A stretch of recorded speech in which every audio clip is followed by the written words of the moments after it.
Prochaine propriété est Align Items. Align Items, nous voyons, peut prendre 5 valeurs qui sont Flex Start, Flex End, Center, Baseline ou Stretch. Alors, cette propriété Align Items permettra d'aligner nos éléments sur l'axe secondaire. On l'a dit, Justify Content lui permet d'aligner et de mettre l'espace disponible entre nos éléments sur notre axe principal. Align Items, lui, servira à aligner et répartir l'espace disponible sur notre axe secondaire. Ici, si j'applique Align Items avec la valeur Flex Start, sans faire de faute, Flex Start, nous voyons, étant donné que la valeur de ma propriété Flex Direction est Row, mon axe secondaire est celui qui est perpendiculaire à l'axe principal, donc celui qui est vertical ici. Mes articles vont s'afficher au début de mon axe secondaire, donc ici en haut. Si j'utilise la valeur Flex End, alors mes éléments vont s'afficher à la fin de mon axe secondaire et l'espace disponible sera mis au début de mon axe secondaire. Nous avons également la valeur Center. Center, comme vous indiquez, centre nos éléments et répartit l'espace disponible dans l'élément parent avant et après nos éléments. Au départ de notre axe secondaire et à la fin de notre axe secondaire. Nous avons ensuite une valeur Baseline. Alors, Baseline a la même propriété que notre valeur Flex Start. En fait, Baseline sera utilisé lorsque nous avons des contenus différents. Il affichera la première ligne à la même hauteur partout.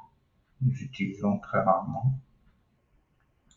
Et enfin, nous avons la valeur Stretch. Stretch qui est la valeur par défaut et qui étirera nos éléments sur l'axe secondaire. Ici, nous voyons que nos articles sont étirés pour remplir la hauteur de notre section. Stretch étant la valeur par défaut. Nous l'avons vu, si nous n'appliquons pas de propriété Align Items, nous voyons que la valeur Stretch est donnée par défaut. Encore une fois, cette propriété Align Items, tout comme la propriété Justify Content, réagit en fonction d'un axe. Ici, Align Items réagit en fonction de l'axe secondaire. Donc ici, nous l'avons vu, nous étions avec la valeur Row, ou Row reverse, la chose, je pense que vous avez compris maintenant. Si nous mettons la valeur Column, l'axe secondaire maintenant se situe de gauche à droite, puisqu'il est perpendiculaire à mon axe principal, qui lui est l'axe ici vertical. Donc, ma valeur Stretch étire mes éléments sur mon axe secondaire.